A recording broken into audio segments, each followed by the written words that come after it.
This is the complete beginner's guide to drawing mandalas in sacred geometry. We're going to be looking at the tools you need, how to use them properly, and how to draw geometric grids using ratios that appear in nature. We're also going to draw a mandala together and talk about different techniques you can use, how to find your own style, and we'll talk about what's going on in your mind when you're drawing. So let's get into it. Alright, let's take a look at the tools you're going to need and how to use them. These are the tools that I like to use. We've got a compass, a ruler, some pens, pencils, a couple of rubbers, pencil sharpener, and obviously the paper. You don't need anything fancy. Travel light. Also, a lot of people think you need a protractor for this. You don't. This is the most important tool, the locking compass. I like to use this stateless compass. Scratch the name off, but bought this 8 years ago now, and it's still going as strong now as when I bought it. Probably needs a clean, to be fair. But it's really all you need, and it's worth the investment, and it will definitely improve your efficiency. You'll waste less paper using this, and you won't be left with wonky circles. Let's look at the straight edge. You can go with any material you like. As long as it's straight, you can use it. I like to use a steel ruler because it's solid, it's portable, it's not going to break in your bag or anything, and it's just always perfectly straight. It's heavy, so it has better grip and stability, and obviously it'll last forever. The only con is it has sharp edges, so it could accidentally damage your pens, but as long as you hold the pen right, it's unlikely you'll have any problems. And if ink gets transferred onto the ruler, you can just wipe it off with a cloth after each line. The steel cleans really well. I also have a plastic ruler that I use occasionally. The only reason I have a plastic ruler is because I couldn't find a steel ruler that was this long. Pencils, I use a mix of soft and hard. Harder the pencil, the longer it will stay sharp, which is what you want when you're drawing sacred geometry. Softer the pencil, the easier it is to rub out later. When it comes to pens, I like to use these Unipin fine liners and the Sakura fine liners. Either one, I like both of them. They're both really good. They're really good for technical drawing, and they're very budget friendly. But you can use whatever you like. Maybe you want to paint, it's up to you. I use two types of rubber. One is a putty rubber, squidgy, and it pulls off just enough pencil so that you can still see your lines. And the other is just a simple art eraser for rubbing out pencil completely. When it comes to paper, I like quality stuff. Just feels better to draw on, but it really doesn't matter what paper you use. I like to use Canson watercolor paper for anything that could be considered fine art. It's got a nice texture to it and it's heavy. If I'm designing something for print and I need to scan it into the computer, I'll use Bristol paper because it's nice and smooth and the ink sits on it well. So that's all the basic tools I use. Very simple, and now I'll show you how to make the most of them. There's nothing more frustrating than spending an hour on a drawing before realizing it's all wonky and unusable. This is the most common struggle I've seen with students, but it doesn't have to be hard. So here are some tips to help you get perfect precision. The first tip is to use the right tools. So remember the compass I showed you, the locking compass. Now I like to stay as close as I can to how they would have drawn these shapes and forms back in the day, you know, the ancients. But the locking compass is a must. I'm sure they wouldn't have had this back then, but I can't live without it.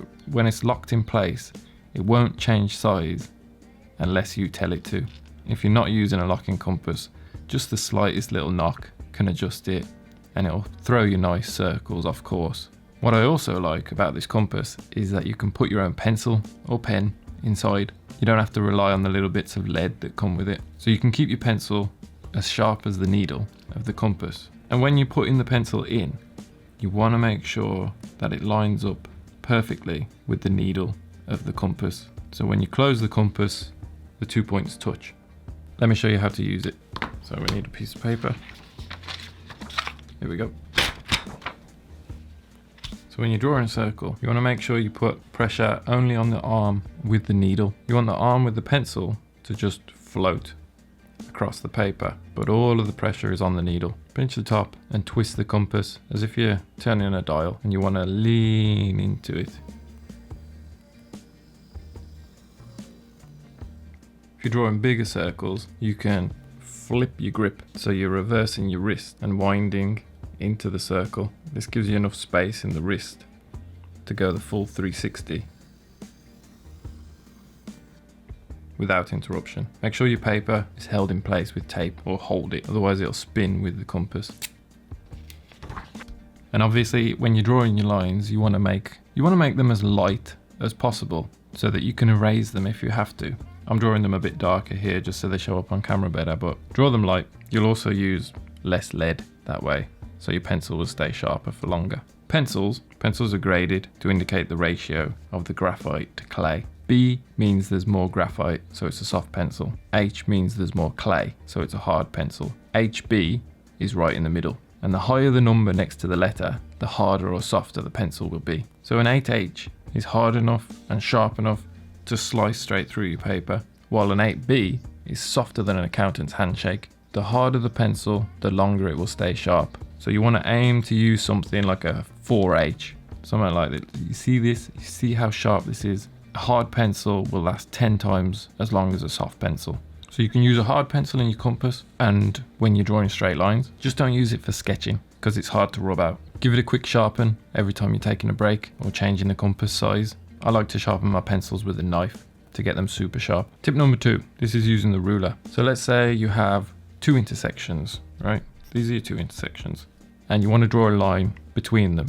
You could drop the ruler in place and line it up by eye, but sometimes you'll get it wrong. So if you want total precision, you need to lock the ruler. So first you put your pencil on one of the intersections, bring the ruler to it and lock it to the pencil. So like it's locked there. So now you can pivot the ruler to point it directly at the next point. When you've got it exactly where you want it, you move the pencil to the next intersection, adjust the ruler if you need to, and then draw your line. And it should connect perfectly. And my third tip for precision is when you're poking your compass needle into the paper over and over again, say you're doing a mandala and you keep poking it right in the middle. If you're not careful, you'll end up with a hole bigger than the needle, and it'll be like throwing a toothpick into a volcano. So to make sure this doesn't happen, you want to draw on a hard surface. You want something underneath your paper that will stop the compass point in its tracks and prevent it from traveling too far through the paper. So you can draw on a glass table or even a cutting mat. Avoid drawing on wood or on a stack of paper like in a sketchbook. And if your compass is slipping on the hard surface, you can lay a piece of paper on top like I've done here to give you some more grip. But most of all, you need to practice. You just need to get comfortable with the tools you've got and be patient and just keep practicing, keep drawing circles. So let's give it a go. We're going to draw a star tetrahedron together right now. Let me just rub this out. So set your compass to about half the size you want your final design to be, and put a circle right in the center of your paper. But wait, how do you find the center of your paper? So grab your ruler and go diagonally from one corner of your paper to the other and put a mark roughly where you think the center is. Do the same on the other 2 corners. An X marks the spot. So then you can poke a little hole in the middle of the X and then rub out the lines. There you go, there's your center. And I always like to divide the paper down the middle first, and this ensures symmetry and it doesn't end up on some dodgy angle, you know. So there's 2 ways you can do that. You can put your compass in the corner of your paper and open it up a little bit more than you think the middle is, and draw a little arc. Do the same on the other side. Make sure it crosses the first arc, and then you join the point where the 2 arcs cross to the center hole, and you've got a line down the middle.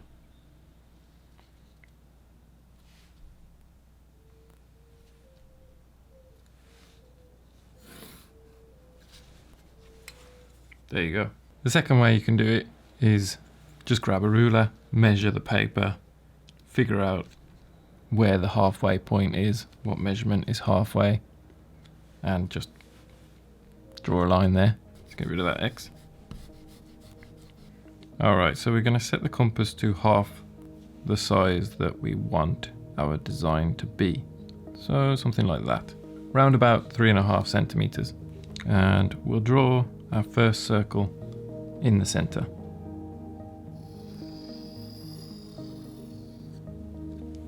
Move directly up to the top of that circle. Put your compass point on the point where the line and the circle intersect. And draw another circle the exact same size. Then bring your compass over to the point where the two circles cross. And draw another circle. And keep going like that until you get back where you started.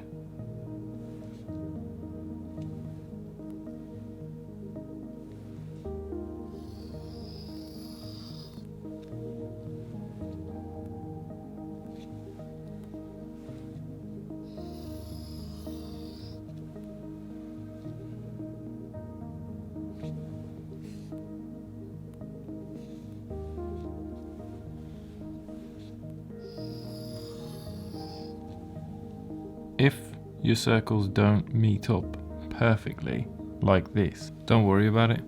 Just go right in the middle of the two intersections and it'll all work out fine. Doesn't have to be totally accurate with this kind of thing. Because if you look at anything in nature, it has flaws and that's what gives it life.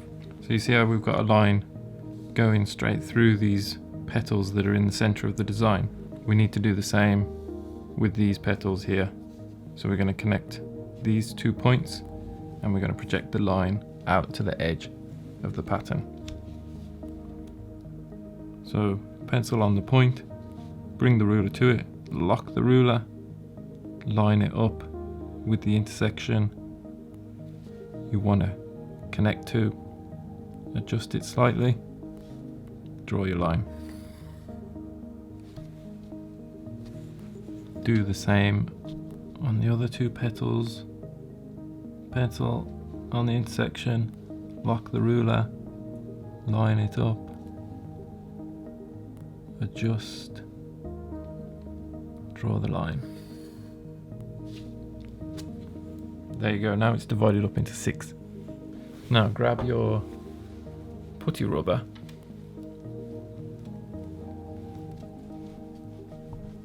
go over the pencil. See how it's taken off just enough so that you can still see all of the lines, but there isn't any graphite sitting on the paper which will mix with the ink, so the ink won't sink into the paper as well. So that's rubbed out just enough that you can still see exactly what you're doing. Now you're going to grab a pen. Let's use a 0.8. And first we're going to draw a triangle pointing up. To do that, we're going to use this intersection here, this one here, and the top. And we'll use the same technique for drawing the lines. You put your pen there, lock the ruler to it, line it up, draw your line. This pen might not be the best one. I think this is an old pen. Let me just change it for a new one. Alright, got the new pen.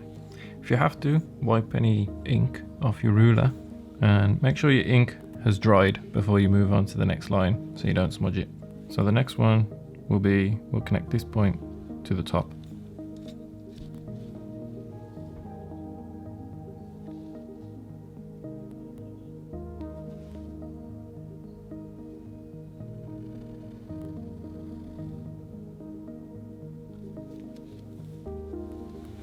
And then we'll close the triangle by connecting these 2 points.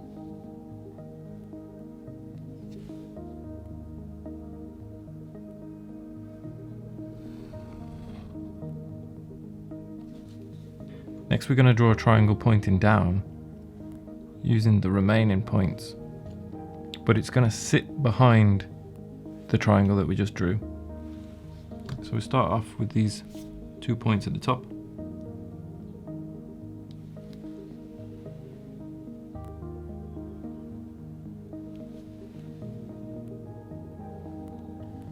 Stop when we get to the triangle and continue on the other side. Wipe your ruler and then we'll draw the line on the right. Let's go from the bottom first.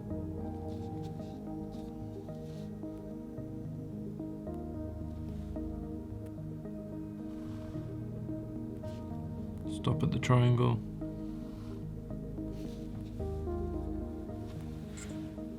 And then let's draw the last one.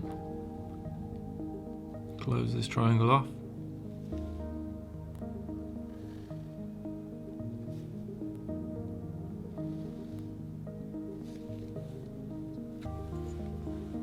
Now we're going to use these points inside of the triangle, inside of the center circle, so the tips of the seed of life petals. We're going to connect them together to make a triangle in the middle that points down.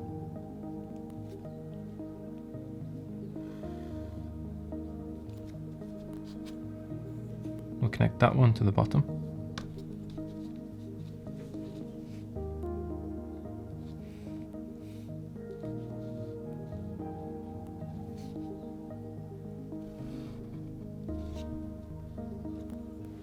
And close off the triangle by connecting the two remaining intersections. And then we just need to draw 3 lines coming from the center point. The first one's going to go straight down.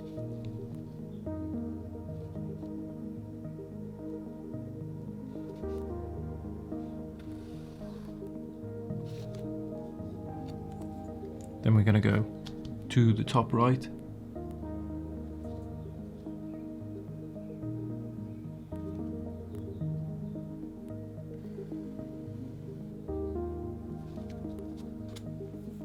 And to the top left.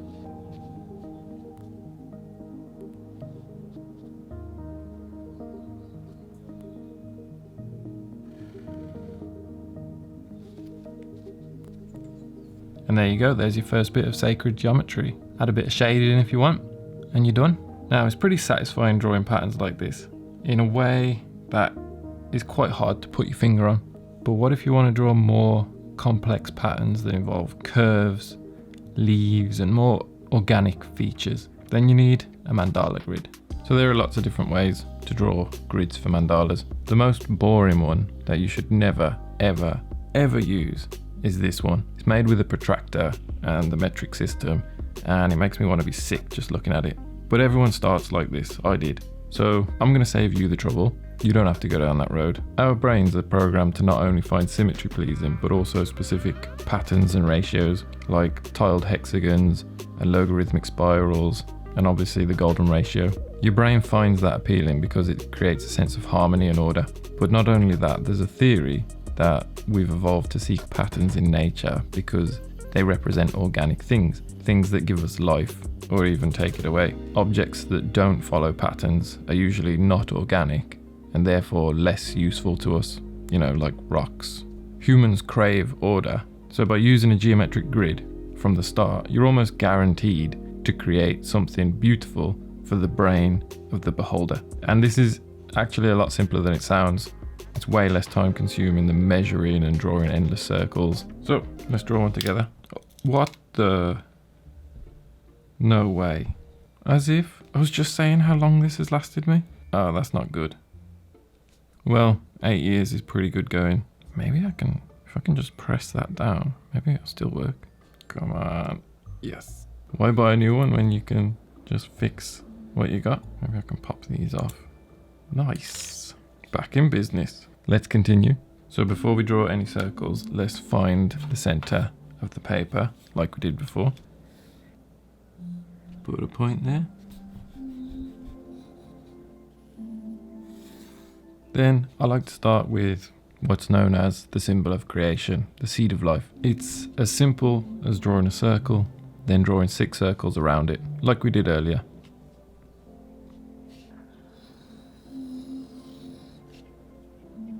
Go up to the top. Draw a circle the same size. Go to the point where the two circles cross. Another circle. And work your way around.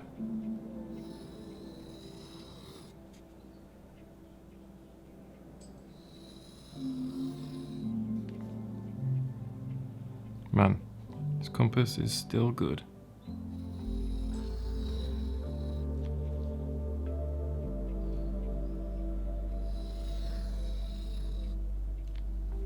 I can't recommend this compass enough. I mean, look what it's been through and it's still that accurate.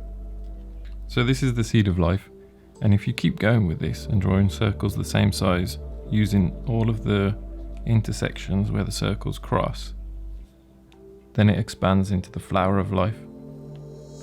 Now let's open the compass up from the center and draw a circle around the whole thing.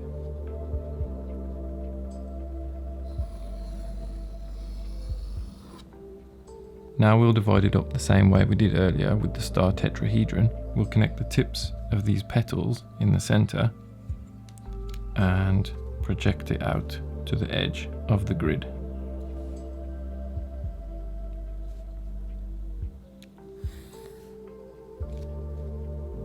Do the same on the other two.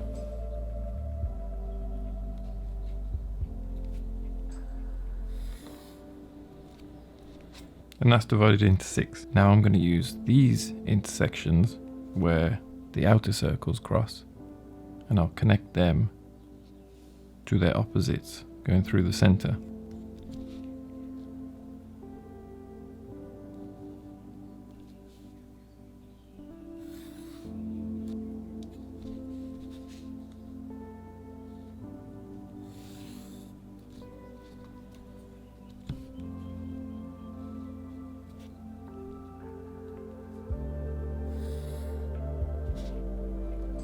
That divides it into 12, and that's enough to get you started with a mandala. That's it. You don't need to have a million circles. This is just one of many different styles of mandala grid you can make that use sacred geometry as the base. If you feel like you need more guidelines, you can repeat the seed of life using the horizontal line instead of the vertical line. Then you end up with this double seed of life grid. If you need more inspiration for mandala grids, have a look around on my channel, or even better, go to geometercircle.com. That's the platform that I created to help you on your geometric journey, and there's heaps of inspiration in the community over there. So now that we've got our grid, let's have a look at patterns. The beauty of a mandala is you don't need to have an idea. You don't need to have a concept. You can literally just sit down, start drawing, and enjoy the process. It's all about the process. It doesn't matter what it looks like in the end. It really doesn't, because it's an expression of the psyche. So whatever comes out, comes out. Carl Jung developed a meditation technique involving mandalas called active imagination. It's a way for the conscious and the unconscious to communicate. So you draw without judgment. You just let your hand draw whatever it wants to. Let it go wherever it wants to. And you use the grid as a rough guide. And you'll come up with some interesting looking images that are very personal to you. They'll be a reflection of you, whatever you're going through at the time. Now, if you want to design mandalas that look cool, then you need to find your own style. This is something that will develop over time, so don't worry if at first your mandala looks like everyone else's. To find your own style, you're going to need patterns that you can keep coming back to and developing over time. These patterns will live in your subconscious, and you can pull them out anytime you want and modify them so that they look unique each time. To build a library of subconscious patterns, you first need to draw them a few times. I don't recommend copying another person's pattern, especially without their permission, but don't be afraid to use references. Take the time to check out other people's work, take mental notes, and when you're done looking around and you start drawing again, don't look at the references, just try to remember them as best as you can and see what comes out. That's how you find your own style. So you're going to use the grid as a container for your patterns. Imagine it's a box that has been stretched out.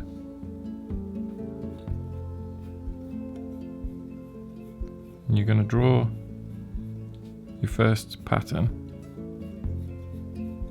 in the top box. Don't worry about where it ends, only worry about where it starts. make sure it starts in the same place on both sides. Obviously, you want the symmetry, but don't worry about where it ends, because you can make it end wherever you want to.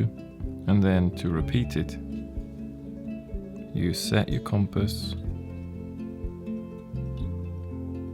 to a key point in the pattern. So at the top, put your compass there and draw a circle. And then we're also going to set the compass to this point here, where the pattern crosses the line in the grid. We'll draw a circle around the whole thing there. And now you know exactly where your pattern needs to cross. We know it has to cross this to be symmetrical. And we know it has to end here.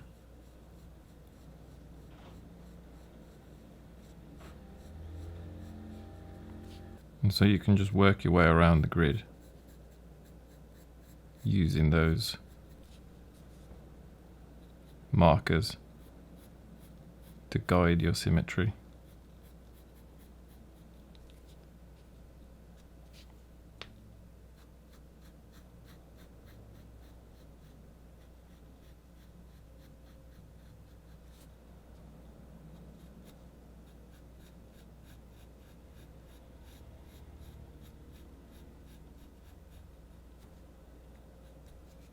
So let's keep building up this pattern.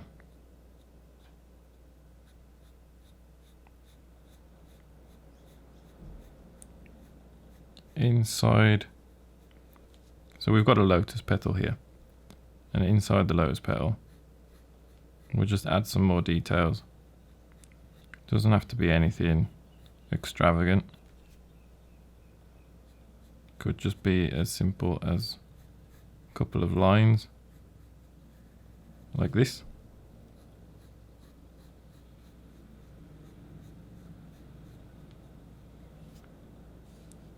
And then maybe right in the middle we'll put another little lotus petal like this, and then that curves down like this. And this is another key point where you can put your compass and draw a circle that will be used as a marker for your symmetry.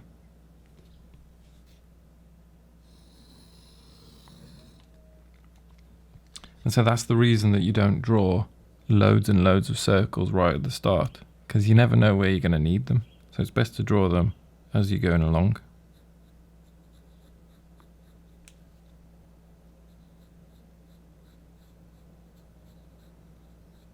Maybe this in the center could use a bit of the seed of life. We can put this diamond shape in here, and then maybe even another line there.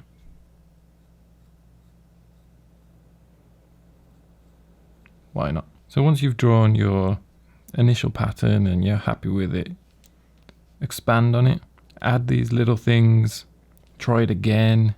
Try something different this time. Just keep drawing it over and over again in your mandalas, but try and change it a little bit each time and just let it evolve naturally. And eventually you'll have a whole arsenal of patterns with different add-ons inside your mind. You won't have to look anything up.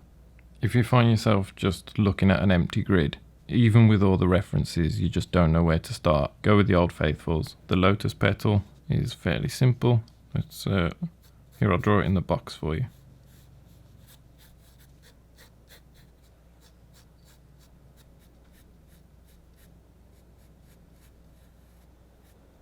It's just a curve. You curve this way until you get to the middle, and then you curve the opposite way to get to the top. You do the same on the other side.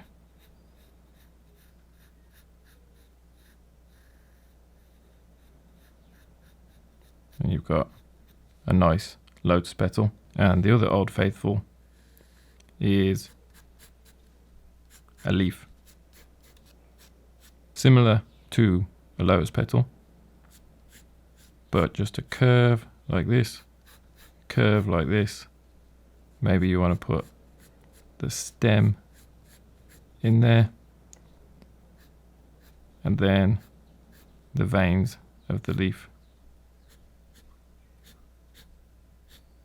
Super simple. And if it feels like you're stuck and you're just drawing the same pattern over and over again, take a break, look at some more references, absorb those patterns, and then just start drawing and see what comes out. The same goes for centerpieces. This is probably the biggest hurdle that stops people before they even start. The center is usually the first thing that you draw on a mandala, and it's where all the attention is drawn to. So you want to make sure it's good. So again, see what comes out of your subconscious. If nothing's coming, then reference, don't copy. Put the reference away and draw it in your own style. Also, the seed of life always looks good as the centerpiece.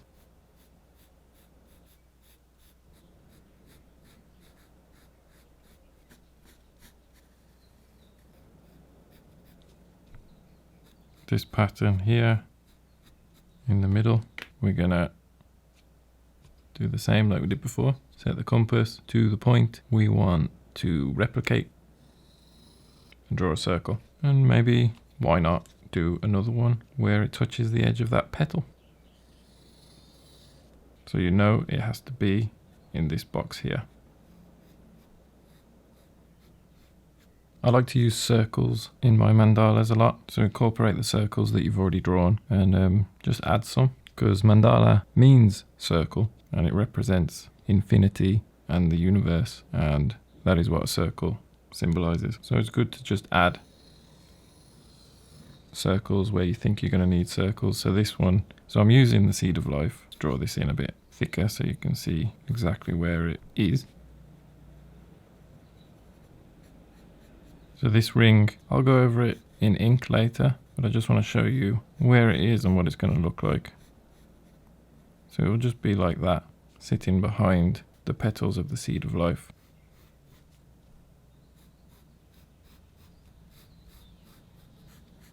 And then maybe we'll put in some straight lines as well. I think straight lines are good. They kind of, they will represent energy. So like, you know, like the rays that come off the sun, they're always straight lines. The way a star shines. It's starting to get a bit messy with a few smudges. I'll give it a quick roll with the putty rubber just to take off any of the pencil that's just sitting on there, you know. But I don't want to rub off too much because I still want you to see what's going on. So keep filling in your patterns, copy them to each new box within the grid, and you don't have to go crazy with the details. A mandala should have room to breathe. If you draw too many details, it gets chaotic and you won't feel peace looking at it. You can also play with negative space between each row of petals and aim to have a nice contrast. This isn't a rule though. You should always follow your gut. If the piece is telling you to get chaotic, then by all means, go crazy. But with this pencil sketch, we're just looking for an outline. We don't need too many details yet.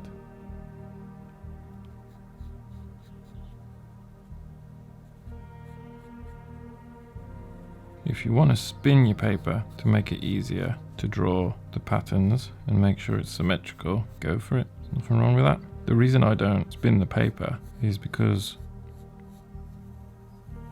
I wanted to train myself to be able to draw these at any angle. Mainly for tattooing, because obviously I can't just keep spinning the client round.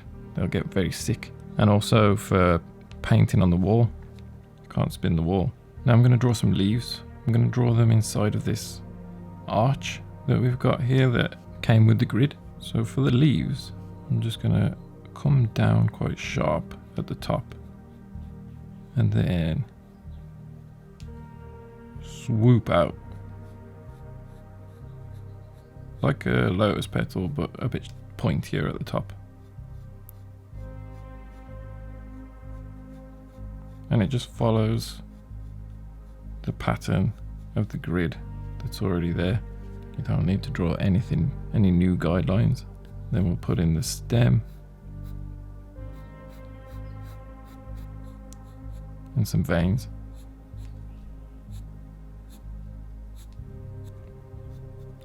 With anything like leaves and petals, best to keep them, they don't have to be super symmetrical, you know. It's good to keep them organic, because if you look in nature, nothing is ever perfectly symmetrical. It's almost symmetrical, but it's not a mirror image, and that's what gives it its soul. And so with your drawing, you don't want it to be perfect. You want it to have flaws, because that's what will make it human. And then this is going to be the last thing that I add to this. Just going to add this, don't know what you would call it.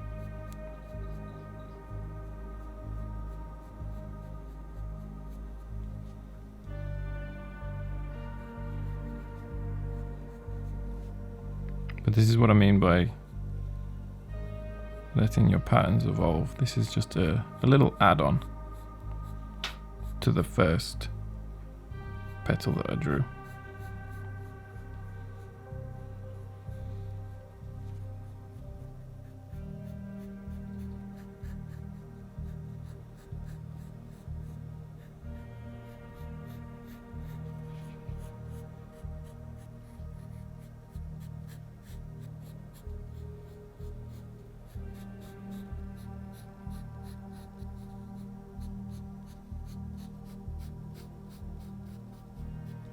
And now that you've got the pencil sketch, you can finish a mandala off any way you like, but I'll show you some ways to do it with pen and ink.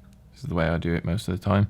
So you can either ink straight over the pencil drawing like I'm about to do, or if you don't want to see any of the construction lines or have any holes in your paper, then you can use a light box to trace the design onto a fresh sheet of paper.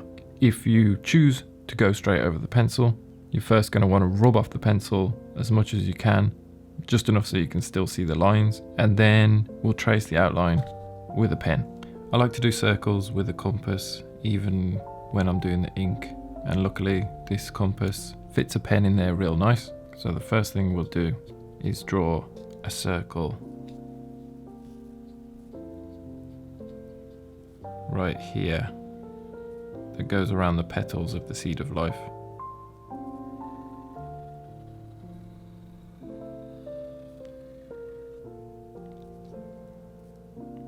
And then I'll trace the petals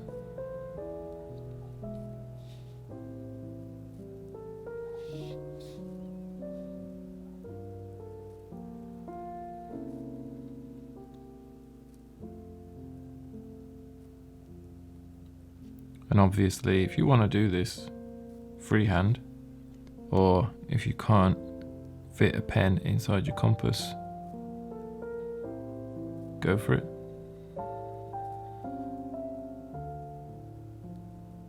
There's nothing wrong with that. Sometimes I'll do it. Depends what mood I'm in.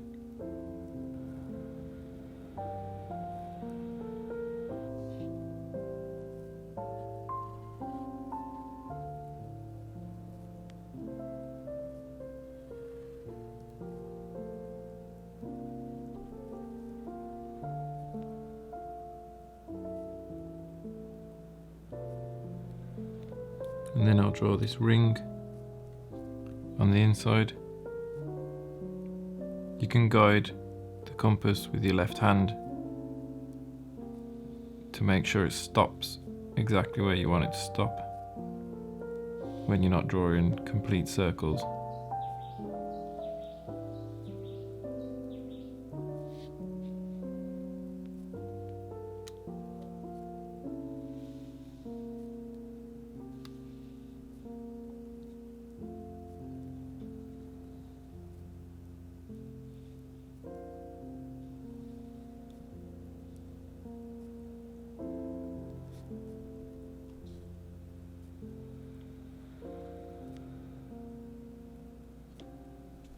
And then that's all of the ink I'm going to do with the compass. The rest of it is all going to be freehand, just tracing over the lines.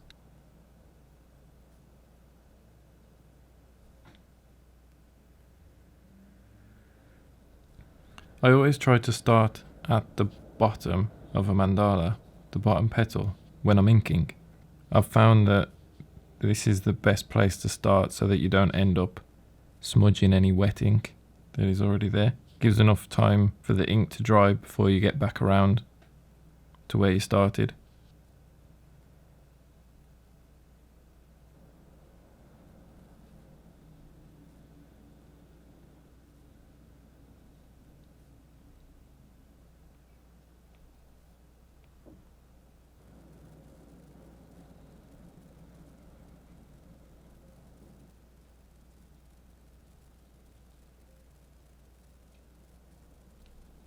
It might be a struggle at first to draw smooth freehand curves, but it's just something you have to practice.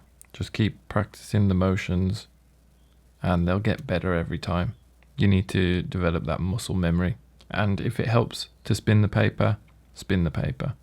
Just remember that everyone sucks at the start, so don't be too hard on yourself. So I'll just keep going until I have finished the outline.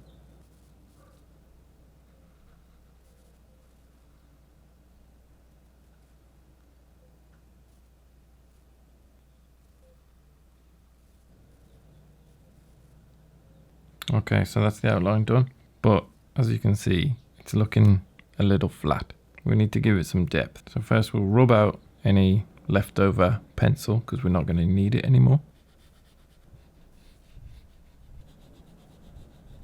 So to give it a bit more depth, we're going to go over the outside of each petal and also the ring in the middle. I'm just going to do that freehand. So let's do that first. We're going to go over it with a thicker pen.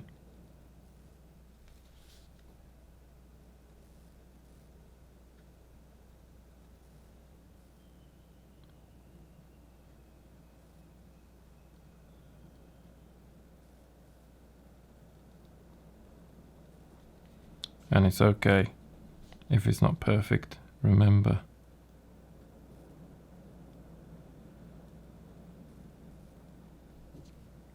Nature is never perfect.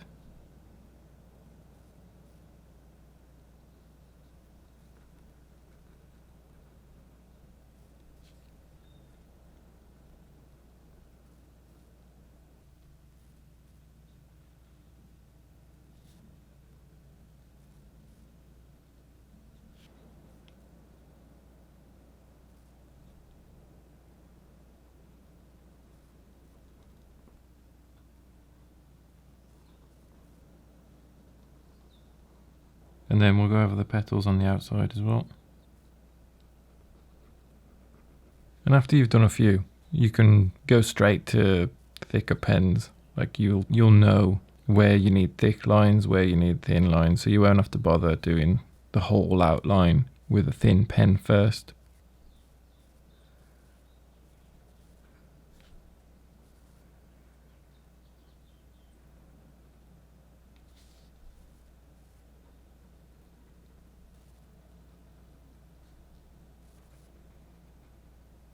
And then anywhere else where you think you need a few more thick lines, just put them in. So like these lines here, could probably do with it being a bit thicker. So I'll go over them with a 0.8, just to thicken it up a bit.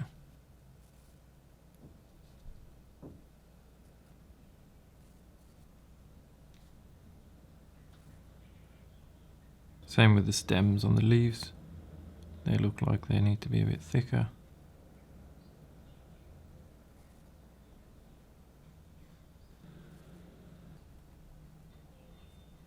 And maybe these things in the middle. And then for the shading, I use a mix of hatching and stippling. Hatching is just drawing parallel lines to create tone, and stippling or dot work is shading that involves just layers on layers of individual dots. It's very time consuming, but you get awesome results. So I'll take a 0.1 pen and just start putting in dots. And to make the gradient, all you have to do is just spread out the dots. You can kind of pinch the paper and spread it if it's a bit raised off the surface. It makes it easier to do the dots. So yeah, spread out the dots. The more spread they are, the lighter the appearance will be. And if you want to make a bit darker, just put more dots in there and layer the dots, make them tighter, and then you end up with this nice gradient by doing it tighter clusters versus loose clusters.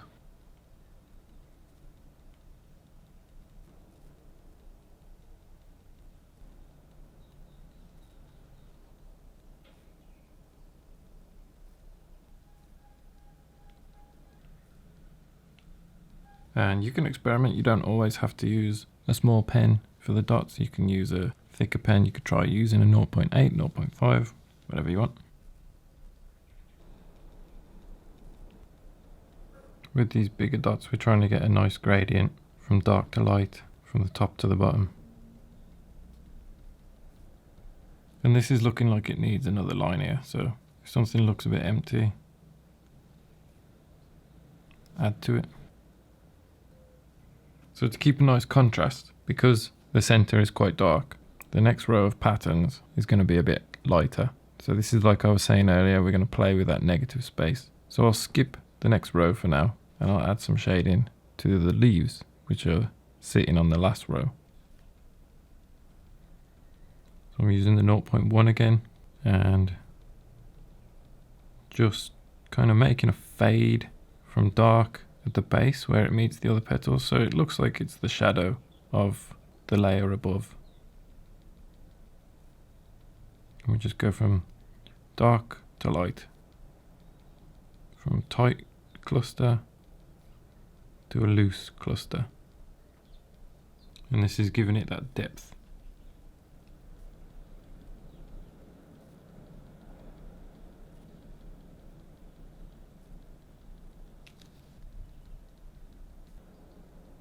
So I'll draw some parallel lines in here, do some hatching.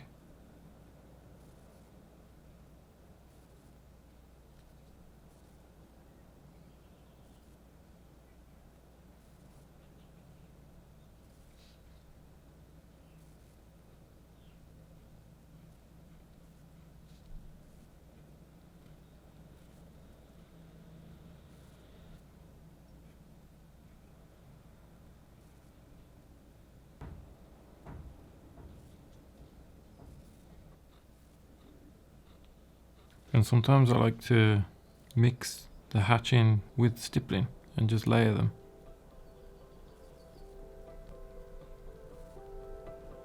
But I don't want to make this too dark, still want to keep it light, so I'll just add a bit. So why do we do this? Why draw mandalas and sacred geometry? Well, drawing can be a great practice for calming the mind, especially drawing repeating patterns. It's kind of like how Tibetan monks chant mantras to reach a deeper meditative state. You should never focus on the end product. Let go of all expectations of how your drawing is going to look. And you're probably going to suck at first, but it's like anything. It's like baking bread. Like your first bread is probably going to be a disappointment, but if you keep making bread over and over again, eventually you'll become the master baker that you've always dreamt of being. And it takes time and practice to get things to turn out the way you want them to. And to be honest, they probably never will. So it's best not to have any expectations and just accept that your drawing didn't turn out the way you wanted it to, and just try again. Just keep showing up. And if you overthink it, you're not going to enjoy it. Then what's the point in even doing it if you're not enjoying it? So just let things come naturally. If you start to feel frustrated because you don't know what to draw, you can't think of any patterns, just get up, walk around for a bit, and the inspiration will come. But don't force it, because there's really no rush. And remember, it doesn't have to be perfect. You want your work to be flawed, because that's what gives it the human touch. Especially in today's age, where you can literally ask a computer to make a mandala for you in any style. I feel like now the human touch is more important than ever. And it really is all about the process. You're not trying to get it perfectly symmetrical, because nature isn't symmetrical. It's never a mirror image. It's just close to symmetrical. So aim for that. Make it close to symmetrical. And remember that perfection is actually pretty dull. Try drawing in sync with your breath to relax the body and the mind. You breathe in, draw a line, and then breathe out. Breathe in, draw another line, and then breathe out. Your lines will be smoother this way too. And drawing like this, it is a meditation. I mean, meditation is just sitting there, breathing over and over and over again. And at first it's hard to do, it's very hard, but eventually you learn to love it. And once you get going, you don't want to stop. So if you start to look at the repetitiveness as a reward rather than a chore, you'll enjoy the process.